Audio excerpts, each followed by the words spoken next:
तुम्ही पीएम किसान योजनेचा लाभ घेत असाल तर ही बातमी तुमच्यासाठी महत्त्वाची आहे, कारण तुमचा पीएम किसानचा येणारा हप्ता थांबू शकतो जर तुम्ही या एका निकषाची पूर्तता केली नसेल तर लगेच करा. काय आहे तो निकष सांगतो, पण त्या अगोदर थोडक्यातला फॉलो करा. केंद्र सरकारनं मार्च 2026 मध्ये 22 हप्ता जमा केल्यानंतर आता 23व्या हप्त्यासाठी एका निकषात बदल केलाय.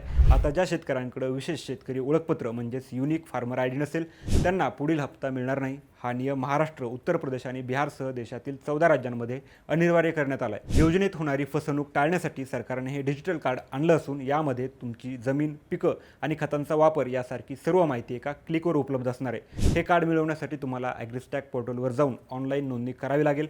नोंदणीसाठी आधार कार्ड, मोबाईल नंबर आणि जमिनीचे 7/12 उतारे आवश्यक आहेत.